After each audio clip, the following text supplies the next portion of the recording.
இந்த வீடியோவில் இந்திய ஆறுகளை பற்றிய முக்கியமான கேள்வி விடைகளை நம்ம பார்க்க போகிறோம். வங்காளதேசத்தில் கங்கை நதி எவ்வாறு அழைக்கப்படுகிறது? பத்மா.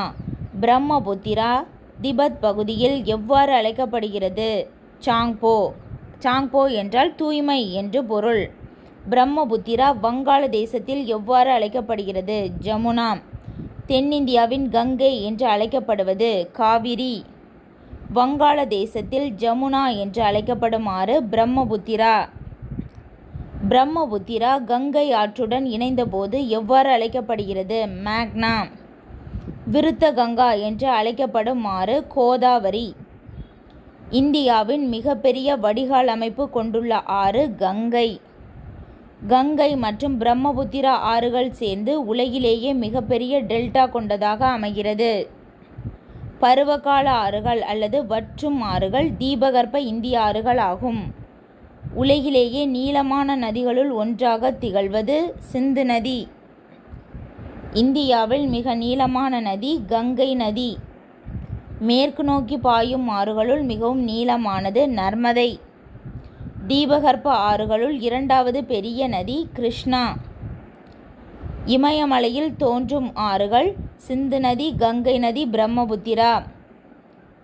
இமயமலையில் தோன்றும் ஆறுகள் வற்றாத ஜீவ நதிகள் என்று அழைக்கப்படுகிறது. சிந்து நதியின் நீளம் 2850 கிலோமீட்டர், அதாவது 2850 கிலோமீட்டர்.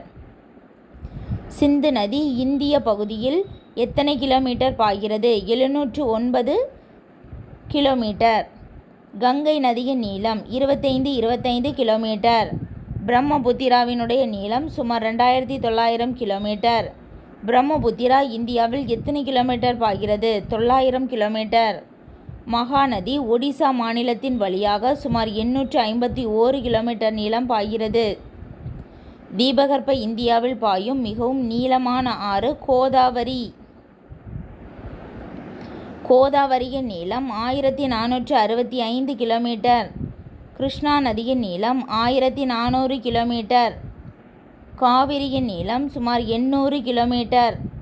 நர்மதையின் நீளம் 13-12 கிலோமீட்டர். தபதியின் நீளம் 724 கிலோமீட்டர்.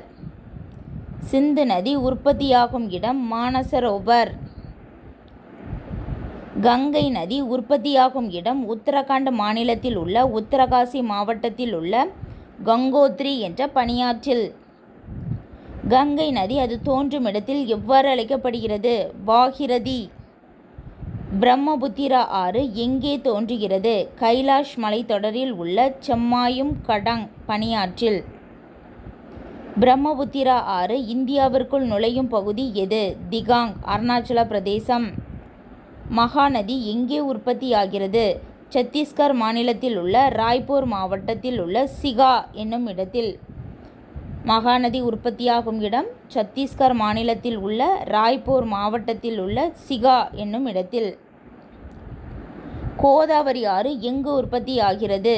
நாசிக், மகாராஷ்டிரா. கிருஷ்ணா நதி எங்கே உற்பத்தியாகிறது? மகாபலேஸ்வர், மகாராஷ்டிரா. காவிரி ஆறு எங்கே உற்பத்தியாகிறது? தலைக்காவிரி, குடகுமலை. நர்மதை ஆறு எங்கு உற்பத்தியாகிறது? அமர்கண்டக், மத்திய பிரதேசம். தபதி ஆறு எங்கே உற்பத்தியாகிறது? முல்டாய், பெட்டூல். அவ்வளோதான்.